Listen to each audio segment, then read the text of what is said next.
Hello everyone. దేవీ నవరాత్రుల్లో రెండవ రోజు నైవేద్యంగా మన తెలుగు వారందరికీ ఎంతగానో నచ్చే చింతపండు పులిహోరని చేస్తూ ఉంటారు. దాని తయారీ విధానాన్ని ఇక్కడ చూద్దాం. ముందుగా నేను ఇక్కడ 2 గ్లాసుల బియ్యం తీసుకుంటున్నాను. ఇవి 1/2 కేజీ వరకు ఉంటాయి.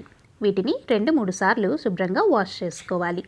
ఇప్పుడు 2 గ్లాసుల బియ్యానికి 4 గ్లాసుల వాటర్ని యాడ్ చేసుకొని ఇందులోకి 1 స్పూన్ ఉప్పు, 1/2 స్పూన్ పసుపు, 1 టేబుల్ స్పూన్ ఆయిల్ని వేసుకొని హై ఫ్లేమ్ మీద 3 విజిల్స్ వచ్చే వరకు ఉడికించుకోవాలి. ప్రెషర్ పోయాక కుక్కర్లోంచి అన్నాన్ని ఇలా వెడల్పాటి బేసిన్లోకి తీసుకొని స్ప్రెడ్ చేసుకోవాలి.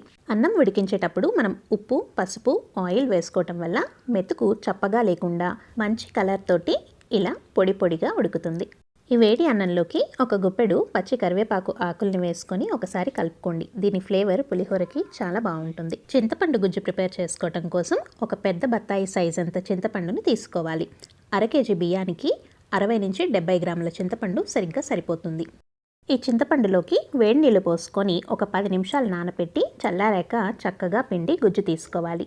ఇది ఈజీగా తీసుకోవడం కోసం నేను డైరెక్ట్గా మిక్సీ జార్లో వేసి ఒక స్ట్రెయినర్ సహాయంతో ఇలా ఫిల్టర్ చేసుకుంటున్నాను. మధ్య మధ్యలో కొద్దిగా వాటర్ని యాడ్ చేసుకొని ఫిల్టర్ చేసుకుంటే పిప్పి అంతా మనకి సెపరేట్ అయిపోయి చక్కగా ఇలా చిక్కటి గుజ్జు వచ్చేస్తుంది. ఇలా తీసుకున్న గుజ్జుని ఒక ప్యాన్లోకి వేసుకొని ఇందులోకి 1 స్పూన్ ఉప్పు, కొద్దిగా పసుపు, 1 టేబుల్ స్పూన్ ఆయిల్, అలానే ఒక చిన్న బెల్లం ముక్కని వేసుకోవాలి. బెల్లం ముక్క వేసుకోవటం వల్ల పులుపు బ్యాలెన్స్ అయ్యి పులిహోర మరింత టేస్టీగా ఉంటుంది. అలానే ఇందులోకి ఒక 4-5 పచ్చిమిరపకాయలని ఇలా చీలికలుగా చేసుకొని వేసుకోండి. దీన్ని లో టు మీడియం ఫ్లేమ్ మీద 8 నుంచి 10 నిమిషాల పాటు ఉడికించుకోవాలి. ఈ చింతపండు గుజ్జు నుంచి ఇలా ఆయిల్ సెపరేట్ అయ్యి కొంచెం కన్సిస్టెన్సీ థిక్ అవుతున్నప్పుడు మనకి ఇది రెడీ అయిపోయినట్టే. ఇలా వచ్చాక స్టవ్ ఆఫ్ చేసేసుకొని పక్కన పెట్టుకోండి. ఇప్పుడు పులిహోరకి తాలింపు కోసం 5-6 టేబుల్ స్పూన్ల ఆయిల్ వేడి చేసుకొని 1/4 కప్ వరకు పల్లీలను వేసి వేయించుకోవాలి. ఈ పల్లీలు ఆల్మోస్ట్ వేగిన తర్వాత ఇందులోకి 2 టేబుల్ స్పూన్ల పచ్చిశనగపప్పు, 2 టేబుల్ స్పూన్ల మినప్పప్పు వేసి వేయించుకోవాలి. ఆ తర్వాత ఇందులోకి 1 స్పూన్ ఆవాలు, 1 స్పూన్ జీలకర్ర, 7-8 ఎండుమిర్చి, ఒక 10 వరకు పచ్చిమిరపకాయలని వేసుకొని పోపుని పూర్తిగా వేగనివ్వండి. తాలింపు పూర్తిగా వేగిన తర్వాత చివరిలో 1 గుప్పెడు కరివేపాకు, 1/4 స్పూన్ ఇంగువ వేసుకొని స్టవ్ ఆఫ్ చేసుకొని మరొకసారి చివరిగా కలిపేసుకోండి.